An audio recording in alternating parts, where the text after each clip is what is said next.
What's up guys, Spin Firearms here, and today we're going to be talking about the new Smith & Wesson M&P Shield X. Now, I don't have one as they just dropped, and I did not get a free one from Smith & Wesson. So for now, this M&P 40 Shield is going to represent a Shield Plus, not the Shield X. And we're going to use different magazines that I have over here just to show you sizes and sort of like a little comparison to the Shield X and what's to come. And then on top of that, we're going to talk about it compared to the Glock 26X to be dropped. Pre-orders are available now on the Glock store. I ordered one, but it's almost like they dropped it immediately after. They had whisperings that the Glock 26X was coming. And honestly, I took another look at that frame.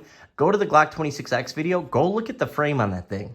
That thing looks absolutely flawless. And it looks like a legit Glock frame just made for a 26, 27, or 33X. So let's get into it. But before we get started, you have guns, right? You need somewhere to put them that's fast, reliable, and safe. Check out Steelhead lock boxes. I'll put it in the top comment down below. Yes, this thing's dirty, beat up, scratched, but it runs flawlessly as ever. As you can see, you can do a quick code that no one will ever solve because of the way you can do the buttons. On top of that, it's easy, and it's failure-free because it's not biometric, it's not electronic, it does not need the charge. And we have a Ruger P95 double action only right here. We have a Smith & Walther SW 990L, and yes, I said Smith & Walther. And on top, it's a collab gun, and then on top of that, we have a little Taurus TCP, the Taurus crappy pistol. So let's get into it, even though I like that gun. I just like the crap on it because it makes all the Taurus fanboys go crazy. Let's get into it. Right here, for instance, this is what a Shield Plus looks like. A little bit thinner than this because I added grip tape, but it is thicker than your typical 40 and 9mm Shield 2.0 or 1.0.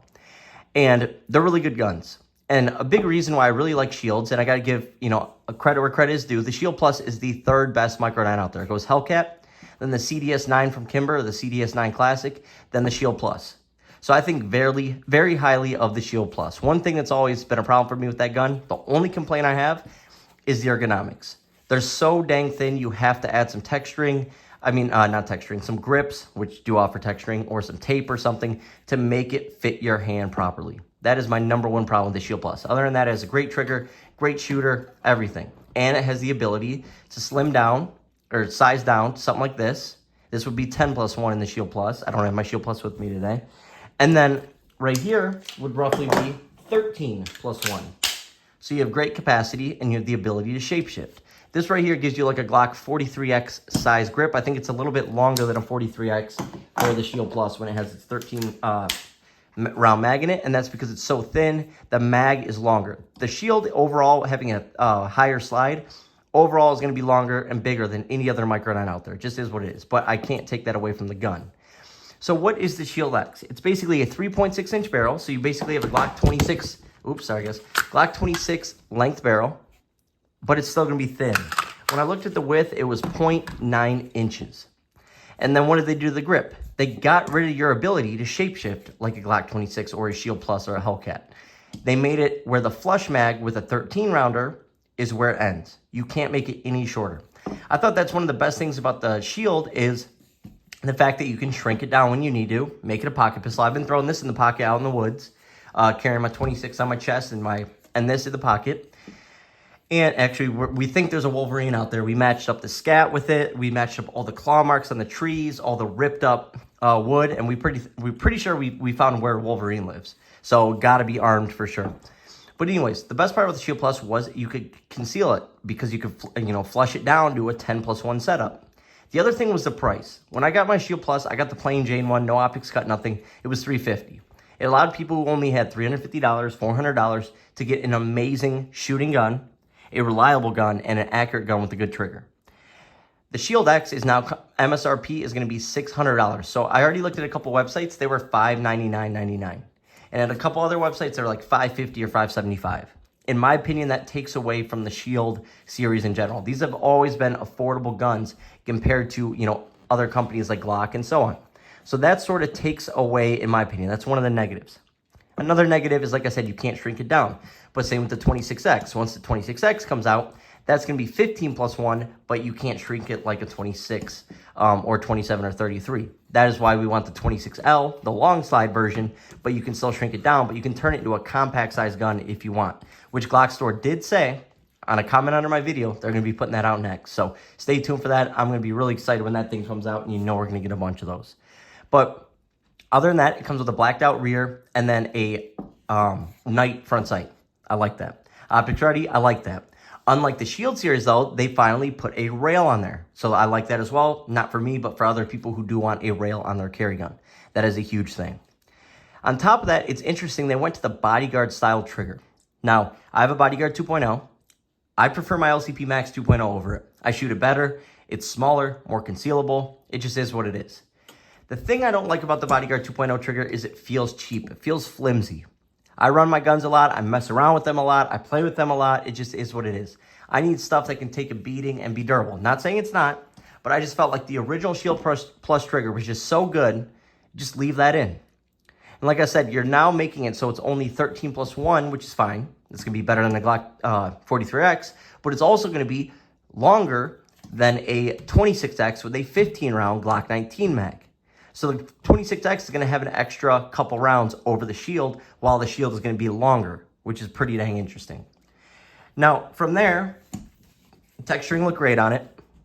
Like I said, sights are great. It's got a lower bore axis compared to the other Shields.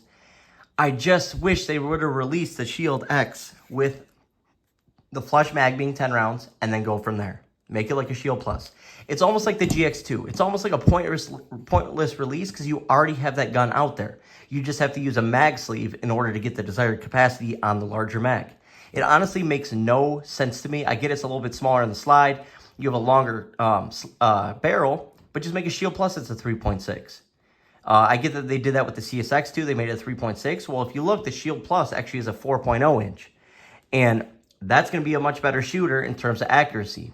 But once again, when you go up to a 3.5, 3.6 inch barrel, you are going to have more muzzle flip. It just is what it is. The more mass you're going this direction, the more muzzle flip you get. That's why Lenny from the Glock store was basically saying you're getting the best of both worlds with a Glock 26X. You're getting that long grip, you're getting all the capacity, but you're getting less muzzle flip, making faster follow-up shots and faster reset of the gun. That was interesting, and it's a true point. But like I said, I think it's going to be a good release. I would like to see that price point drop to $450, $500, and then I think it's a big win. When you have the price point up there, obviously I'm going to get one for the channel for a review. It is what it is. But in my opinion, it's like the GX2. The GX2 offered nothing more than what the GX4 offered, and the GX4 XL and all that. In fact, it offered less because it didn't come optics ready and stuff like that. In this case, I think you're taking what's already a perfect gun in the Shield Plus, yeah, changing a couple things, but you're also taking away from it, and you're not adding anything that's so crazy that would make me want to jump on it and buy it. In self-defense, a 3.6 inch barrel versus a 3.1 inch barrel isn't the biggest deal in the world. It just isn't. And on top of that, it would have been different if they would have offered it in 40, offered it in not offer it in 357 SIG, but you can make your 40 into a 357. But I would also like to see a 45 version of it. Calibers are coming back. Larger calibers are making a comeback. It just is what it is. People are starting to realize the benefits and the power to a larger gun. Like I said, I was just at my uncle's farm, and we were talking. When people around him at his farm or other farms around, they go to put down an animal. A horse gets hurt. It can never recover, so it's just miserable. They got to, put it down at point-blank range. A lot of them use pistols, and they use 9mm. They said 9mm does not always do the job. The animal's still kicking, shaking, seizing, whatever the case may be, gasping for breath. You want to do it in the most humane way. That's why he said 40 and 45 are one-shot stops if you are point-blank with the animal. And that just goes to show you it's going to be the same on a person. It's going to be even more devastating on a person. It just is what it is. So I would like to see them offer it in different calibers. If they would have released the Shield X in 40, I would have lost my mind. And honestly, people would go crazy for it right now. I'm telling you, 40 and 357 SIG and 10mm and 45s are all making a comeback. 45 never really went anywhere. It sort of did for carry guns, but not 1911s and stuff like that. But that would have set them apart from the crowd. Otherwise, I think the Shield X just has a couple cosmetic changes, a little bit longer grip overall. It's basically what a Hellcat Pro did, right, versus a Hellcat. It's basically, which I don't even like. I prefer my original Hellcat over the Hellcat Pro. I want to add here for capacity. I don't want to have to not be able to take away for concealability. But I know for a lot of people it might be a sweet spot gun, just like the 26X is going to be a sorry guys, messing that up left and right. A sweet spot gun for people. So could be a great pickup, but the price point, in my opinion, just isn't worth it compared to a regular Smith & Wesson Shield, especially when you can get the Performance Center version for like $650, and that gun is absolutely flawless. So hope you guys enjoyed the video. I'm sure it's going to be a good one. We'll see when it gets here. Thanks for watching, guys.